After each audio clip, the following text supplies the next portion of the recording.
welcome to second episode of India Health Mission on Times Network, presented by Darwin Group, powered by Bacto-V, associate sponsor Herbal Life Nutrition and Newberg Diagnostics. And I'm Hina Gambhir. India's COVID count on a daily basis is rising by over 14,000 cases. That's right. And because of this only, we have already crossed the 4 lakh mark. You heard me right. Now, to be able to defeat this enemy, we need to make a lot of changes in our lifestyle, and that is exactly what we are going to discuss over the next 60 minutes. But before that, let's first hear what Prime Minister Narendra Modi said on International Yoga Day.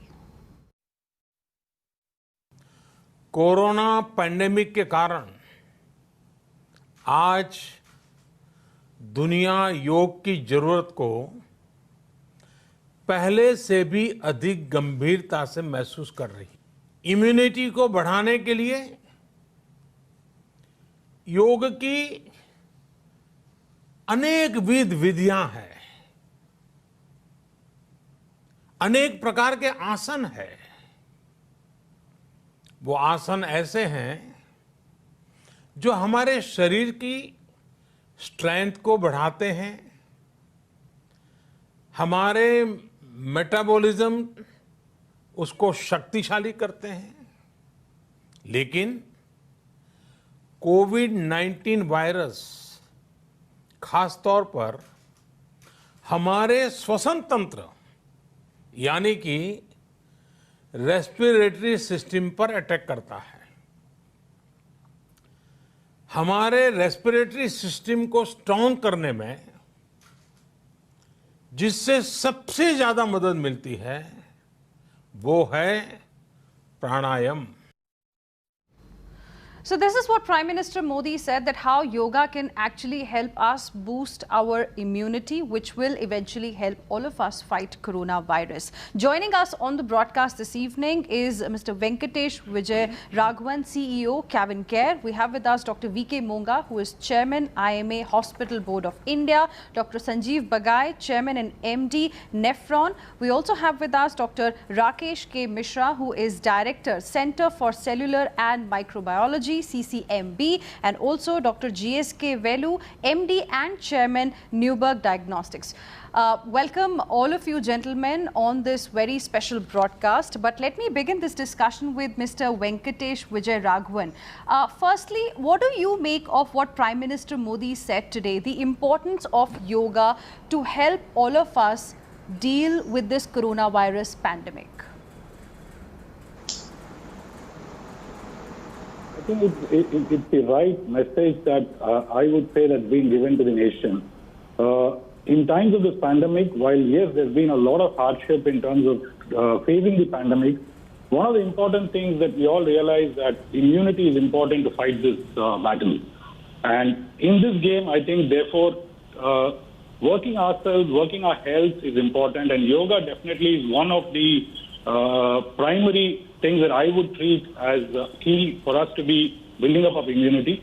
In addition to our food habits and our other habits, I think exercising, health regime is a very important part of this whole game today.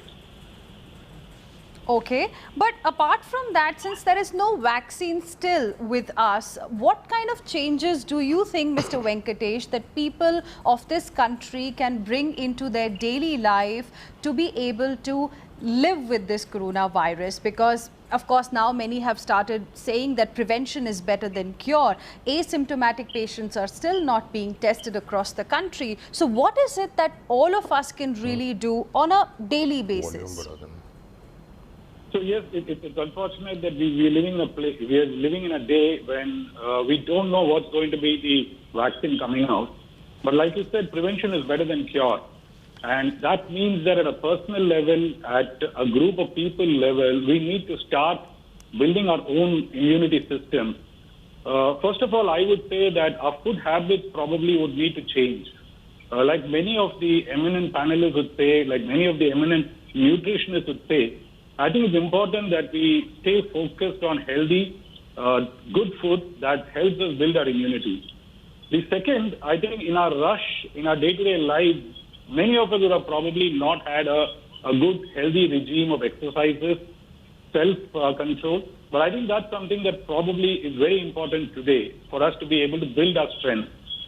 I think between a healthy regime of food, exercises, and a controlled way of living, possibly we should be able to look at a lot more prevention than just getting exposed to this virus at this point of time. And that's, to my limited knowledge, some of the few things that across the country, across the globe, people have started embracing as well.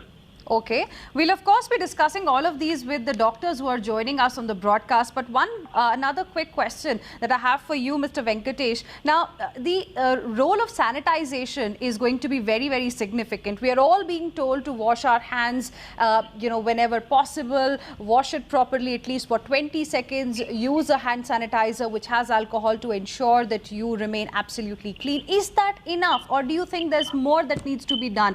Because, touching of surfaces is now a big cause of concern. What is your point of view? I think sanitization is one way that we could probably prevent some of this from spreading. Of course, would you be able to do that on a continuous basis? The answer probably is no. And therefore, I think maintaining a clean surface, a clean working environment, a clean household probably is also one of the ways that we would probably be able to control some of this. Sanitization, however, is very important. Like I said, both at the personal level as well as at a public level, it's important that we keep our spaces clean. It is, yes, a reality that we need to sanitize the space. How we do it, how frequently do it is a matter of how we're able to focus and get this done. But however, at a personal level and at a group of people, I think it's important that we keep our places safe and hygiene. But at this point of time, more important that we stay safe and stay hygiene as well. Okay. Dr. Sanjeev Bagai, 4 lakh cases in the country. We would not have really imagined this number in the month of April or May, but with more relaxations, the infections have gone up. It is scary.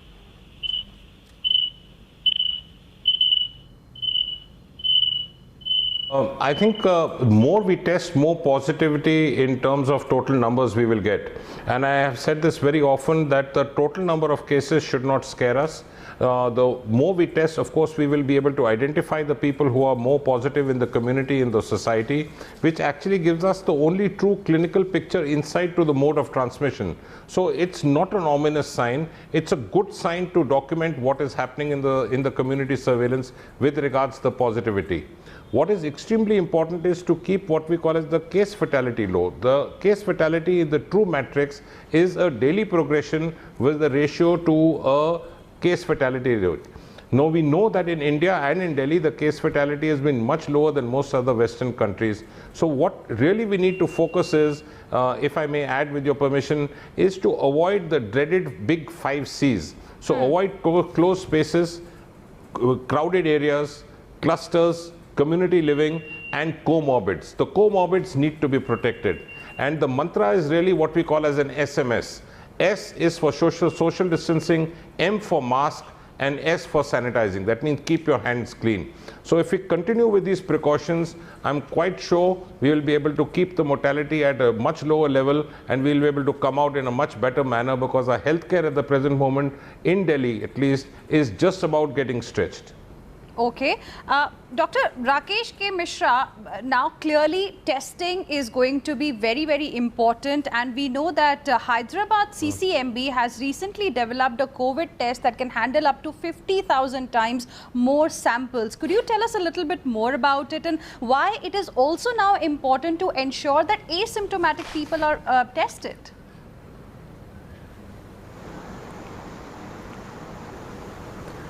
Right.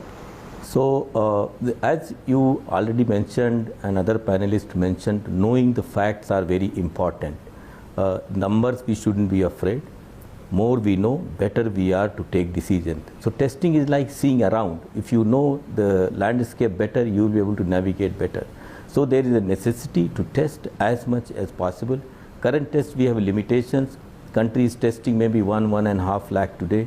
We need to increase it by tenfold. Maybe we should be testing 1 million a day, and how to go about it. So there are ways people have been trying, and the method that you mentioned with CCMB along with the companies in Bangalore, Syngene is developing, is called NGS based testing. Here we do massive pooling of samples. Okay. And this method will be even cheaper, provided that we test large number in one go. And the approach will be that you collect several thousands of samples from many test centers, do preliminary processing of the samples there. I will not go into technology. And then pool those samples there, because we will have now barcoded the samples at the center, at the collection center itself, and they come to the NGS center. NGS is next generation sequencing, which is modern technology for genome sequencing. And then we process the samples up to 50,000, as you mentioned, in a go. And in a day, we will be able to decode the samples and tell who is positive, who is negative. So it will require logistics. Certain things are being worked out for this. And in few weeks we should be able to put this into place. But there are other methods which can enhance our existing capacity of testing. For instance, recently ICMR has approved antigen based testing. Although the sensitivity of the method is little bit less, but you can get still 60%, 70% positives, and then the remaining samples can be pooled and tested in a regular method of RT-PCR. That way you can increase the capacity by 4-5 fold. And there are other improvements. So I think in coming weeks we will see a huge enhancement in the testing capacity, and also I'm sure the cities and municipalities will take advantage of this and get a better picture of what is the extent of the disease. See, today we are saying that is the morbidity, that is the number of people needing health support of health care from whatever number we are saying is infected. We know that most of the patients are actually asymptomatic. If we test large, then we will realize that in India we have even better picture. The morbidity will be even lesser, because right now we do not know the extent. There are estimates that maybe 10-fold more number of people already infected who we don't know. So knowing will help us in taking decisions, how we, where we restrict more, where we allow people who have already developed antibodies. So these are the things that will help us in managing the disease much better, which we are doing all right. But I think as the number of cases increase, we will be able to take better decision if we have better perspective of what is the extent of spread. Okay, that's very important. Dr. V.K. Monga, it's also then important that we have the correct projections given to us so that the decision can be taken accordingly, the strategies can be changed accordingly. Recently, Delhi government has projected that there are going to be 5.5 lakh cases by the end of July only in Delhi, and Delhi is going to require about 80,000 beds. Apart from this, Chennai has said that there are going to be 2 lakh cases by July 23rd, and they are going to require 40,000 beds. Do you think it is a realistic picture, or this will just add to fear mongering as far as coronavirus is concerned? Then I don't agree that it is going to be a fear mongering or a panic situation, but definitely these both these estimates seem to be correct as of now. Okay. Because in Delhi you are approaching 4,000 cases a day. And even in Chennai, I mean, you are definitely going higher and higher. Delhi has already gone up to 56,000 cases in the last 2 months or so. And this was because there was no testing as such. Delhi was doing only 5,000 tests a day. But now it is going up to 18,000 tests a day. So many organizations by the government and everybody, they are now engaged in the testing procedure. And more the testing, more the reporting, but that should not be a panic, that should be only a figure. We should be more careful.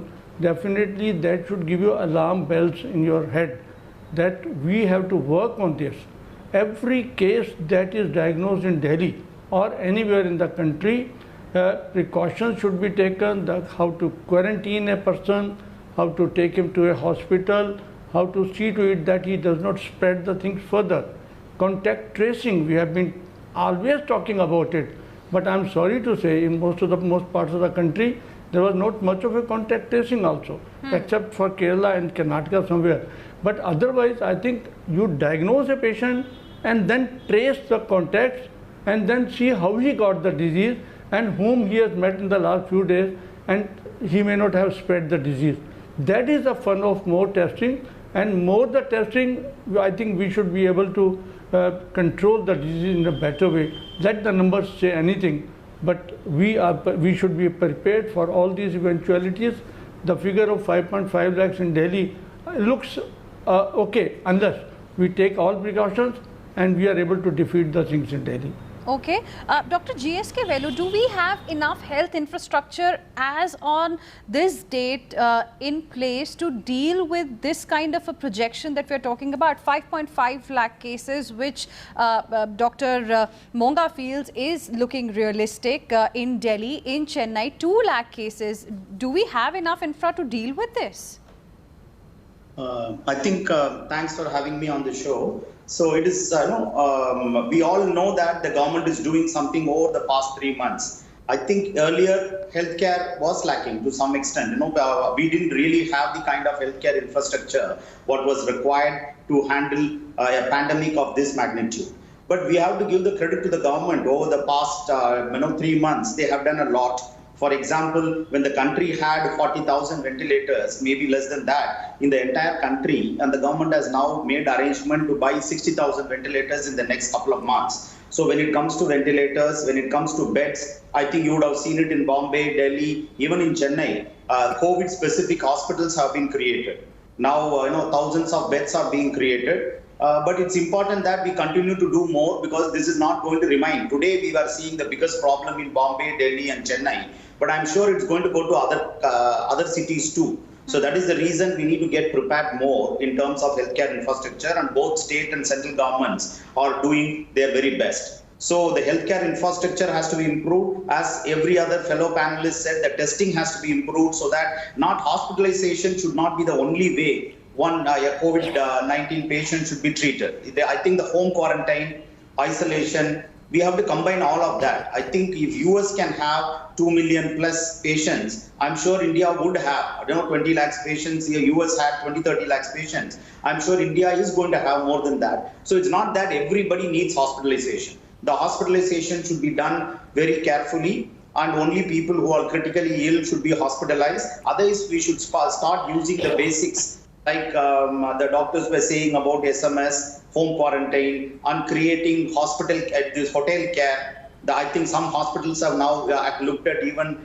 tying up with hotels to give care. So all these innovative means has to be done if we have to give care to every positive patient in the at least in the next couple of months. Okay. Mr. Venkatesh, what is your assessment? How prepared are we, according to you, to deal with this? Or do you think to make the people of this country also a stakeholder in this particular fight? Because in many cases, home quarantine is something that's the need of the hour. More awareness, do you believe, is needed?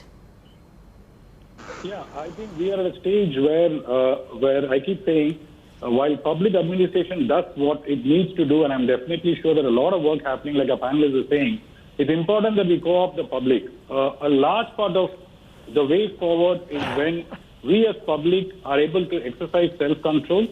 We are able to follow the regime that we are supposed to follow, both in terms of keeping ourselves clean, the self-hygiene that we are talking about, staying safe, secure. But I think more important is, like you said, it's important that the public as well as plays a role in terms of helping curb the spread of this whole virus. And I think we as citizens have a large role to play on that. Creating awareness, I think, is also equally important. While a lot of awareness has been created, we need to actually do more to be able to spread the right information to people about how they can maintain their hygiene, what can they do, what they are not supposed to do. I think a lot of work is happening, but still a lot more to go. And my sense is this is the way it would probably evolve till we get on to a stage where there is a determined medicine or a vaccine that comes out. Okay, let's also now talk about, the kind of changes that we can bring into our lives. We've discussed what the situation currently is, and of course the sense we get from all our panelists is that we don't need to be scared of the rising numbers. We need to prepare ourselves. Dr. Sanjeev Bagai, let me ask you first, is wearing a mask enough? Apart from washing their hands properly, is that enough for a normal man, a normal person who probably can be asymptomatic to live a normal life? That's a wonderful question. So there are three scenarios. So you have an asymptomatic carrier or an infected person versus, let's say, me or you, for example. If none of us are wearing a mask, if one of us are wearing a mask, or if both of us are wearing a mask, a cumulative calculated a computerized risk factor exceeds 45 to 50% if both people are not wearing a mask. So if both people are wearing a mask and it is properly fitted, it covers the mouth and the nose, the risk is less than 2 to 3%. So I think mask is extremely important. I must add over here, the mask should be properly fitted. It is not something which is to be worn for cosmetic reasons, which is dangling below the chin or not fitting well. It has to be changed frequently because it is not buy once and use forever. And very importantly is to keep a safe distance of 6 feet plus. Now you need, with your permission, if I can explain, yes, any person will need approximately 1,000 microns to get infected. If a person sneezes very loudly and is unprotected sneezing, the sneeze can go up to 24 feet, can drop the particles, and the viral load in one sneeze can cross 3 million. 3 million, and you need only 1,000 to get infected. So it's extremely important to keep care of our own hygiene etiquettes, wear a mask, keep social distancing, and keep washing your hands. Don't touch objects which are not necessary to touch, like tabletops or railings or doors, and make sure that you don't touch your vital parts of your face with hands which are not being cleaned. Okay, but Dr. V.K. Monga, these are important things that we need to keep in mind. But as we are seeing relaxations coming in, people have started going to offices, these kind of issues are slightly difficult to actually practice. So what is your point of view? What additional measures people will definitely have to keep in mind apart from wearing a mask and perhaps using the hand sanitizer again and again? I'm sure that is the irony of the situation. Go on the street, you will find many people riding their bikes without mask, or they'll be hanging their mask below the chin, not taking care of social distancing also. I mean, in spite of all the education and all the panic in their mind, all the negativity in their mind, still we are finding these type of people on the road. This is a real bad thing. I mean, the media has done a lot of work. The Prime Minister has talked about it a number of times. But I think somewhere total ignorance is lacking in many people. And we have to definitely work on these lines at the ground level so that people understand the issue. Because if I save myself, everybody starts saving himself, that will be the whole chain setup, you know. You go to a bank, you touch every surface over there. This is not done. This should be the education. Then, I mean, you go on the bus, you touch every surface in the bus. You know, all these things are going to add on, because anybody coughing, anybody doing anything, I mean, touching any surface is leaving virus behind. And that virus, if you are picking up and touching your nose or your mouth with that, you are getting the disease. And this is, I mean, some people say that I have not gone out of my house for the last 2 months, still I am positive. So these are the issues, because somebody in their house must have gone there, must have brought vegetables or milk, brought the virus, and then he touched that surface and got it. So these all things, I mean, these are the micro things which we must understand and ensure that nothing like this happens. We are not, I mean, becoming a part of the chain of the spread of virus. That is the most important part of this, and we have to, you know, make it a habit now. I mean, it is not that, I mean, in months or so we think that corona will go. No, this has to be a habit for all times to come. No crowded places, don't go there where there is a crowd, or the government should also ensure that even in religious programs or the mandis or wherever there are crowds, they should be stopped. Strict discipline of social distancing is a must, and wearing a mask in public should be 100% ensured. In spite of all these challenge that are being done by the police in the country, we are not learning about it. I think we need to do a lot more work on this. Okay, Mr. Venkatesh, what is your point of view? Because as Dr. Monga did talk about, somebody bringing vegetables from outside, even today there is a lot of apprehension. For example, in my house as well, if somebody is bringing vegetables from outside, there is a bit of concern whether it is safe to use it as it is or not, and if washing with normal water is also sufficient or not. Yeah, I think that definitely is a concern. It's just not with vegetables. Whatever we bring out of the house, is there a concern that we're bringing in the virus along? And personally, for example, in my household, if you got to look at that concern remains, I'm sure a lot of people, common people, will have the concern. I think cleaning vegetables is also part of the regime, probably something that people should take care of now, not just with probably water. If there are multiple solutions to that which can sanitize the vegetables, it's equally important that we look at that. So not just vegetables, but across the board, whatever we bring in, like one of our panelists is saying, we need to keep the surfaces clean. It's equally important that we are careful about what we bring into the house. It's not about only the people, but also about what we bring into the home. How clean are we able to maintain them? How are we able to sort of sanitize them and ensure that we don't allow any space for the spread of the virus? Okay, and how do we actually sanitize them properly? That is something that we are going to be discussing when we return after this very, very short break. Stay with us.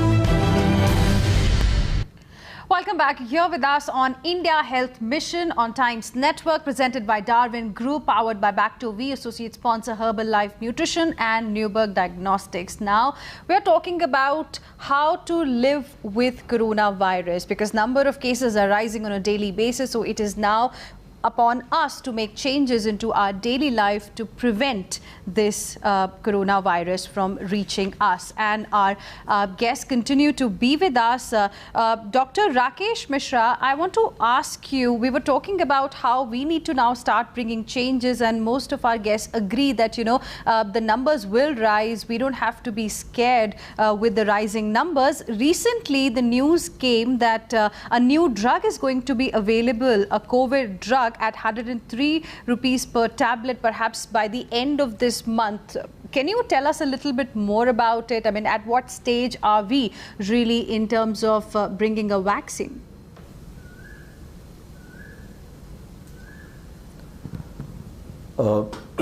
See, we are in a situation where this is a pandemic and it's treated as an emergency. Many of the things that you are hearing about drugs, they are actually still under the process of development and trials. And when something gives some positive, little bit of a hope, then under emergency situation, these are allowed to do. Similarly, like plasma therapy. So we have to wait a little bit. If we are lucky, maybe some drug will come. But at the moment, these are temporary measures, I will say, and we should practice hope and depend more on what just for 15-20 minutes we have been discussing how to protect ourselves from getting infected.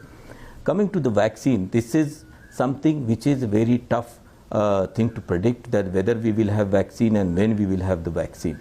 Please remember that there is no effective vaccine against any coronavirus till now, and we are working hard. I mean, things like AIDS or HIV, there is no vaccine. For several decades people have been working. Having said that, there are unprecedented amount of effort and resources that are being put for this single virus, which has never happened in the history, which means and with the improved technology. So there is a chance that we will have something, but not for this pandemic. We will probably have vaccine next year sometime. So at least 6 months or 8 months or 1 year, I would add, if we are a little bit lucky with that. So we should focus on what is immediately effective. There are few positives which are associated with this virus. One is we know how the virus spreads. You already heard that virus spreads only from person to person. So if we know how it spreads, we should take care and prevent it from spreading, break the chain of spread. That is one thing. We have already, this virus had done one thing good, that we are more careful about our cleanliness, our health status, and doing practice exercises and eating properly, because health is important. That will keep your immunity up, and then we will be able to fight the virus. Okay. Our body is constantly fighting against thousands and thousands of bacteria and viruses. So this we will do better, but we should not sit and wait for a drug and vaccine. We have to take action now, and which is, you already heard the SMS, which is wear the mask, keep physical distancing, and don't let the virus enter through hand when you touch something. So wash your hand with the soap. That's the simple and that's most effective way of doing this. Okay, that's important. 5 C's, as Dr. Bagai had mentioned earlier, SMS and wearing a mask are the couple of things that we need to really keep in mind. But Mr. Venkatesh, coming back to the point that we were discussing earlier, that how when we bring, say, fruits, vegetables from outside, how do we need to ensure that they are properly sanitized?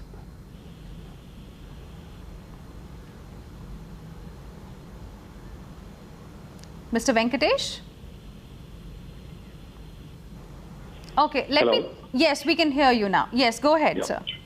While washing away vegetables and cleaning it the way that we normally do definitely cleanses away some of the dirt, I think we need to probably also look at ways and means of removing some of the pesticides and also some of the sticking, if this virus were to stick onto the vegetables through any means, how do we remove that? I think we need to take precaution, and there are some innovations that companies have done, including bringing in specific ways of cleaning vegetables and removing some of the dirt beyond just the dirt, but also removing some of the pesticides and some amount of bacteria.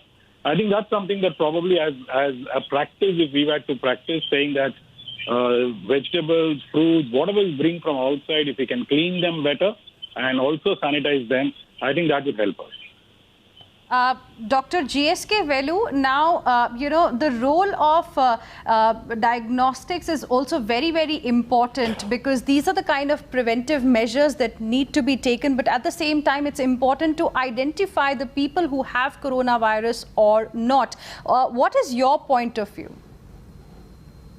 I think we have been scaling up diagnostics over the past few months. ICMR has been doing a great job of continuing to come with multiple guidelines every few weeks once. And now I think one of the great things which has happened is when we started this pandemic, we were almost 100% import dependent for these COVID testing kits. Today, I think due to this Make in India initiative, today I think more than 10-20 companies are producing these kits right here in India. So that has also brought the cost of prices down. So we started with 4,500 rupees in private labs. Now the prices have come down off of it in many of the states as fixed by the government. So both access and affordability is increasing. So I think private and public sector together has to come together. In this, I think there is no necessity of telling public health will work independently of private health. It's a time for both private and public players to come together to scale up the testing.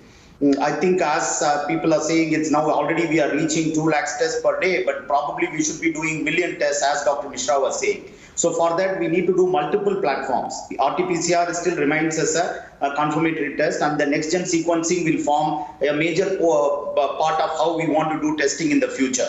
So we need to use antibody testing for knowing how is the immunity status of the population. The combination of antibody testing, antigen testing, RT-PCR testing, NGS-based testing, next 2-3 months is going to be very key in the country. When we have 1.3 billion population, I think testing and diagnostics is going to play a very big role. And if we actually catch it early and either home quarantine them, isolate them, that's going to really also help to stop the spread to happen across the country. because one of the things which we all have the responsibility to do is not to take this virus to our rural areas and villages. So for that, I think the only way we need to do is to actually contain it in the cities and not allow it to go to the villages. Then we'll have a bigger problem in hand, because the healthcare infrastructure in these rural areas and the villages are not as good as some of the top 20 cities we have. So I think it's time the testing will play a very important role. Private testing also should be enhanced. And public testing should be also going up, and we should start using innovative technologies like NGS to enhance the testing in the coming months. Okay, you've raised a very important issue, that we have to ensure that this doesn't really go into the rural part of the country, though it has already started going with a lot of migrant laborers moving from one state to the other. How India can deal with that aspect, we'll discuss on the other side of the short break. Stay with us.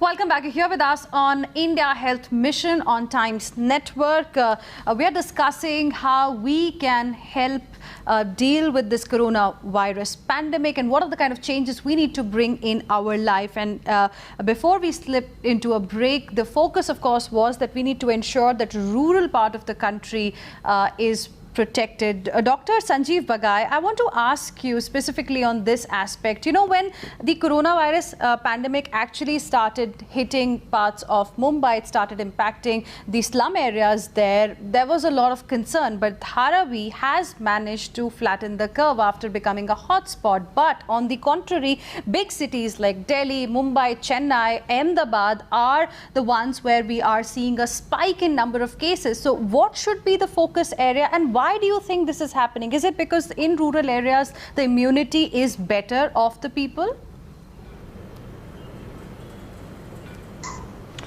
This is a critical question. Now, I mentioned the aspect of overcrowded areas and clusters. Now, when you have identified a very large cluster and you're finding positive patients, we cannot leave that identified person in the cluster. So you have to disengage them from the other routine crowd, otherwise it will continue to spread. We were anticipating and hoping that the summer heat is going to decrease the spread. Well, that hasn't happened, and the recent data which has come out is that at this temperature, in fact, the transmission is higher, and with the relative humidity, with the sporadic rain, the transmission is almost 7 times more than otherwise. Now, the way forward, what I feel personally and clinically is that when you have identified people, you need a very quick zoning, mapping of the people for contact tracing. And that can only be done as a community surveillance with the ELISA test. That's your antibody test. That's the only way you can get a very detailed clinical mapping of the mode of transmission. And the second thing with regards what we have learned from the Bombay experience with regards Dharavi is absolutely military cordoning off those zones.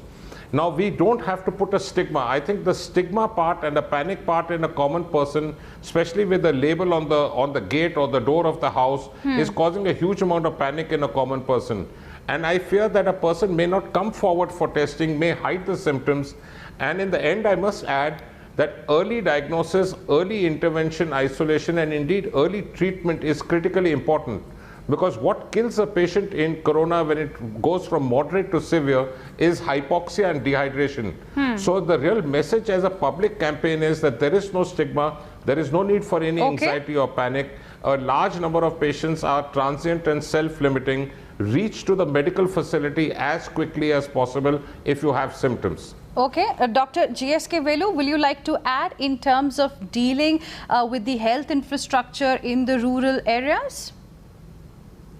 I think the same thing. I think our government has to do something, and they are doing about particularly the availability of ventilators, availability of critical care beds. All these need to be. I think one good thing is we have already got some time. So if it has happened all at a time in multiple cities, we would have been in a disaster situation.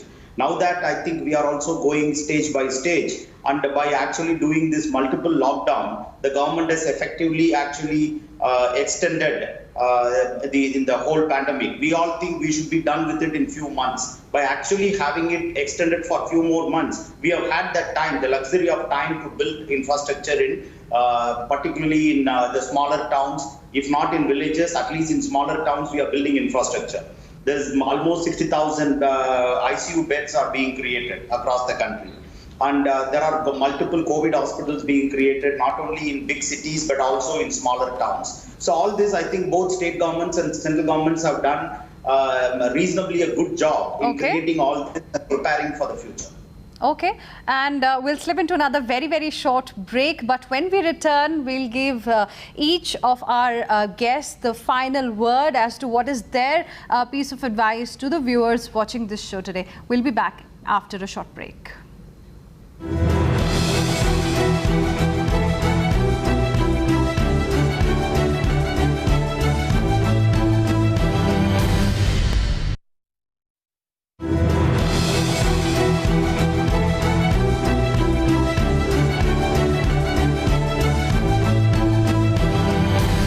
Welcome back. You're here with us on India Health Mission on Times Network, presented by Darwin Group, powered by Back2V, associate sponsored Herbal Life Nutrition and Newberg Diagnostics. And we discussed the coronavirus pandemic situation in the country and how we can deal with it. I want to give all my guests last 10 seconds each their closing comments. Let's begin with Mr. Venkatesh Vijayaraghavan.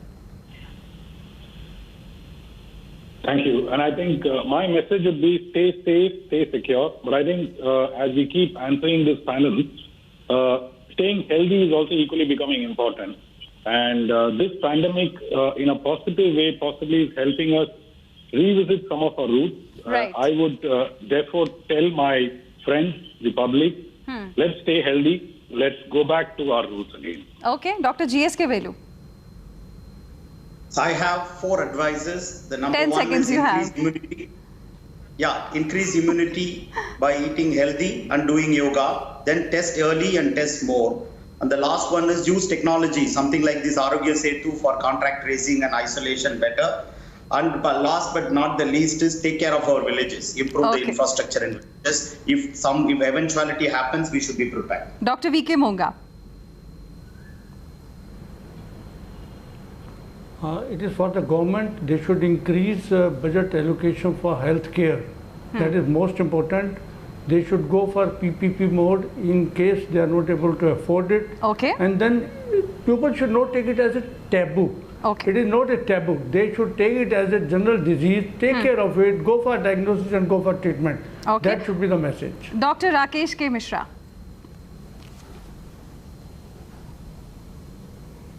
Right. So, since we know how the disease spreads, let us block it. And since we know how to block it, we should practice it. It is our responsibility, our social responsibility, that we assume that we may be infected and we assume the other may be infected. At the same time, we should also assume that there will be drug, there will be vaccine hopefully, but maybe not for now. So we have to do social vaccine, which is, let us not prevent this and work normally. More than 90% the people don't need hospitalization, don't need to panic. Very few people who are more at risk, elderly people, should prevent getting Prevention is the key. Dr. Sanjeev Bagai, what should be the mantra? 10 seconds. The mantra is really, from social distancing, we need to move towards social responsibility. Do not self-medicate at home. There is no stigma. There is no fear. Reach for medical aid quickly. And in the end, I would like to add, the final comment is, the mental state of patients during the lockdown and post-lockdown has to remain strong. We want the people not only physically fit, but mentally and psychologically fit too, for a stronger India. All right. Thank you very much, gentlemen, all of you, for joining us on this very special broadcast. We'll, of course, be back next week, same time.